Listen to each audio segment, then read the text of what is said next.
personnes. On s'installe plutôt là-bas? Bonjour, un café et un thé s'il vous plaît.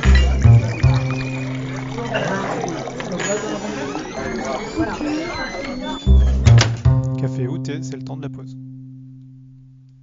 Bonjour et bienvenue sur notre série de podcasts Le temps d'une pause, thé au café. Elle met en lumière l'actualité de notre écosystème de partenaires. Découvrez une série d'entretiens avec des experts de l'efficacité organisationnelle et de la digitalisation. SIRH, relations clients, management, solutions paye, conseil, éditeur de logiciels, cloud. Nous recevons aujourd'hui Julien Dumoulin, responsable marketing chez Knomore. Société qui propose une solution de GPS applicatif, Kanao, qui se superpose à Times Square et propose une aide à l'utilisation de logiciels tels que Times Square. Bonjour Julien, merci de nous avoir rejoints. Tout d'abord, thé ou café? Bonjour Cédric. Eh bien, j'aurais tendance à dire café. Donc dans notre domaine, la gestion des plannings et des temps, Times Square est un outil qui modélise et transforme l'organisation de l'entreprise. De nombreux acteurs de l'entreprise interviennent ainsi à différents niveaux dans l'outil sur un ensemble d'actions paramétrées. Pour accompagner les différents utilisateurs sur les méthodes et procédures qui sont mises en place, il existe donc plusieurs profils d'utilisateurs qui interviennent différemment sur l'outil. Donc tout d'abord, vous êtes des pionniers de l'adoption digitale. Pouvez-vous nous présenter rapidement Knomore et votre valeur ajoutée dans l'adoption digitale? En fait, Nomor est né d'une idée simple, quoi. C'est comment placer le collaborateur, l'utilisateur, au centre de la réussite de la transformation digitale de son entreprise ou de son organisation. Mais voilà, Nomor, en fait, accompagne depuis plus de 20 ans les entreprises et les services publics pour faciliter l'adoption et l'engagement des utilisateurs sur leurs applications.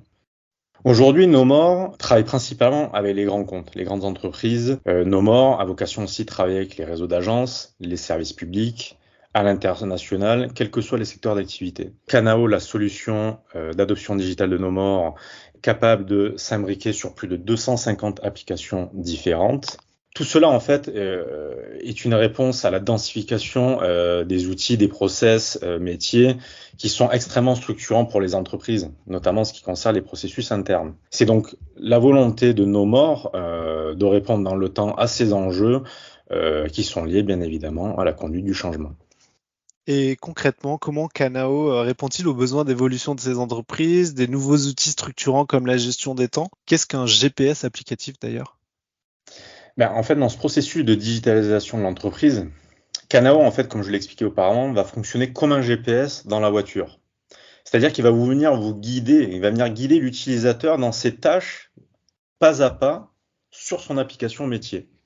En fait, lorsqu'il va se connecter à son application, lorsqu'il va se retrouver sur un écran spécifique de l'application, des aides à l'action contextuelles vont venir apparaître de manière automatique et ils vont se rendre en fait directement disponibles à l'utilisateur pour pouvoir l'accompagner pas à pas sur son application. Et enfin, Kanao, c'est pas une application qui vient s'intégrer dans un système d'information, c'est une surcouche applicative. Ça veut dire qu'on ne va pas en fait venir installer Kanao dans l'application, on va venir installer une extension sur le navigateur web de l'utilisateur. Et c'est grâce à cette extension que lorsque l'utilisateur va se connecter à son environnement métier, un panneau d'aide en fait va apparaître et à partir de ce panneau d'aide, l'utilisateur pourra lancer le guidage qu'il souhaite pour l'accompagner dans son utilisation. Donc si je comprends bien, on ne perturbe pas du tout le fonctionnement de l'application, mais comment le construit-on pas à pas ce guide pour l'utilisateur? On ne perturbe pas l'application en elle-même. En fait, le responsable de Kanao au sein de l'organisation, celui qu'on appelle l'auteur, c'est lui qui a la connaissance, qui structure les différents guidages. En fait, il va identifier les différents profils utilisateurs et donc leur périmètre d'action. Derrière, il vient identifier évidemment les points clés d'accompagnement, c'est-à-dire sur quel parcours utilisateur il va y avoir une nécessité d'accompagner l'utilisateur, notamment lorsqu'il est en phase de onboarding, quand c'est un débutant sur le système d'information, sur l'application. Il va pouvoir déployer des guidages très spécifiques en fonction du besoin spécifique de l'utilisateur. On peut faire également des rappels d'utilisation, des rappels des règles métiers. On peut pousser la méthodologie, donc en fait à travers les différentes typologies de publications que permet Kanao, on va pouvoir contextualiser les choses de manière très spécifique avec à chaque fois une publication dédiée en fonction du message que l'on souhaite mettre en avant.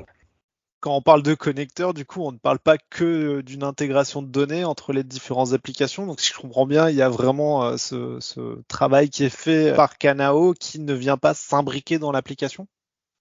Kanao, en fait, ne collecte aucune information. TimeSquare, qui est un logiciel RH, toutes les données qui sont traitées, ventilées dans un logiciel RH sont des données personnelles des différents collaborateurs des entreprises. Et donc, il y a une nécessité absolue à la fois pour les organisations qui intègrent un SIRH, tout comme les prestataires externes comme Nomor, d'être hyper vigilants sur la capacité à toucher les données, à se connecter aux données, ou au contraire, la volonté de mettre une barrière à l'entrée pour éviter, d'une manière ou d'une autre, d'avoir accès à ce type de données. Du coup, quelle est la difficulté? Quels sont les points clés à retenir pour la montée en compétence de l'auteur directement sur Kanao? Prendre en main un outil comme Kanao est très simple. Aujourd'hui, en moyenne, la montée en compétence d'un auteur, c'est 2 jours. Faut savoir que si on fait témoigner nos clients ou nos partenaires, Kanao est donc reconnu par l'ensemble de nos clients, notre écosystème, que ce soit Capgemini, Accenture, Axis Consultant, HR Conseil du point de vue de nos partenaires. De manière unanime, ils disent tous que c'est très simple en termes de prise en main, très complet et très puissant. Un auteur, une fois qu'il est formé, il a la possibilité donc de créer ses publications en mode agile, c'est-à-dire qu'il crée et il publie dans la foulée. Ou bien il a la possibilité de créer ses publications en mode campagne, donc d'anticiper les besoins avec un planning prédéfini.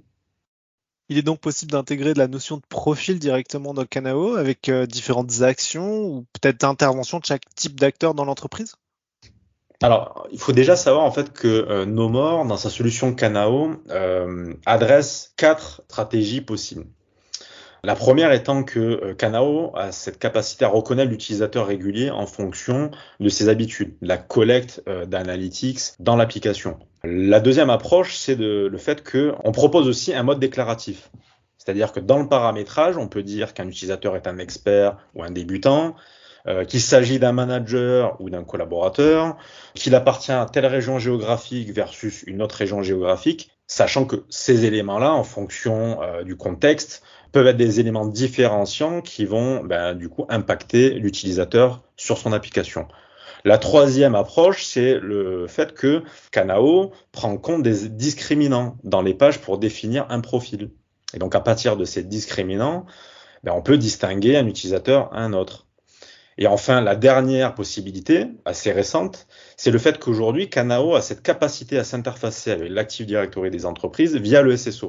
Et donc là, de manière très spécifique, on peut savoir que l'utilisateur appartient à tel ou tel département, que son manager est telle personne, et donc du coup derrière, on comprend aussi l'environnement applicatif sur lequel il gravite.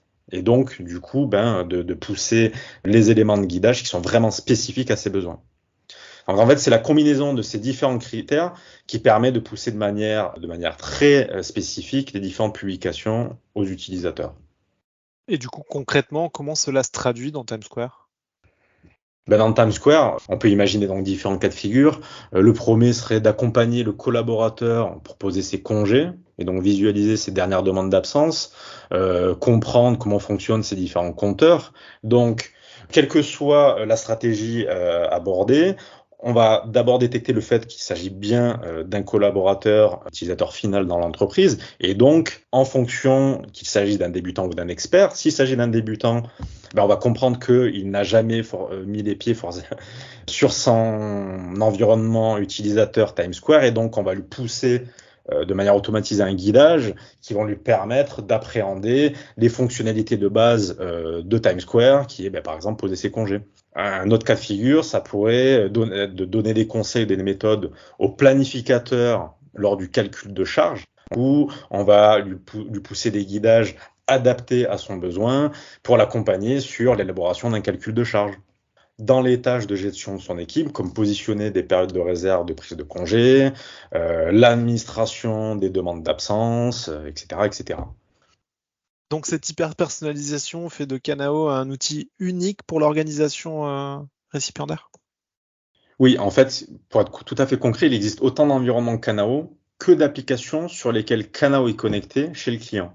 En fait, concrètement, qu'est-ce que ça veut dire? C'est-à-dire que pour un même client, si on contractualise l'intégration de Kanao sur 10 applications différentes, on va avoir 10 environnements applicatifs différents.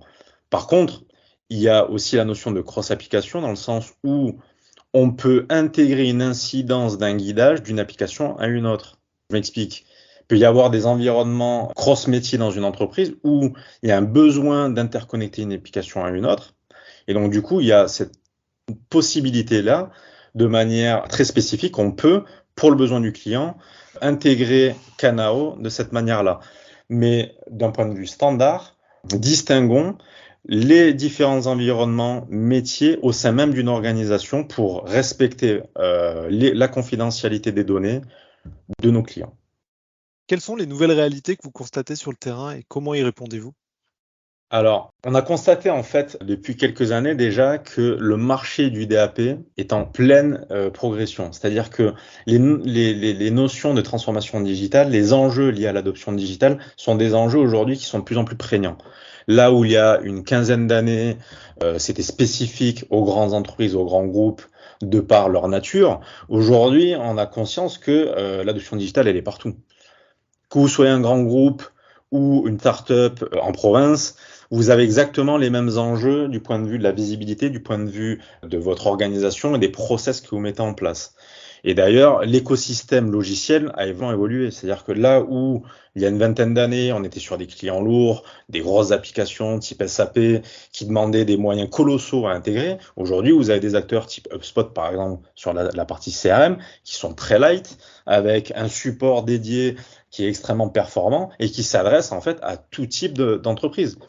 Du coup, nous l'aurons compris, la plateforme d'adoption digitale, le GPS applicatif, répondent à un vrai besoin d'un point de vue opérationnel, SIRH, où les processus et les usages sont de plus en plus complexes. Cette notion d'accompagnement de l'utilisateur est importante avec la profondeur applicative, mais il y a aussi l'interopérabilité des outils qui s'insèrent dans un processus d'apprentissage et d'acquisition un peu plus global. Kainao offre donc la valeur ajoutée d'une conduite du changement et peut-être l'assurance d'une transformation digitale qui met un peu plus toutes ses chances de son côté pour améliorer la performance de l'entreprise. Merci à tous et à très bientôt. Merci Cédric pour cet échange très intéressant et merci à tous les auditeurs de nous écouter. Et bien sûr, nous sommes à disposition de toute personne qui souhaiterait en savoir plus. Merci Julien.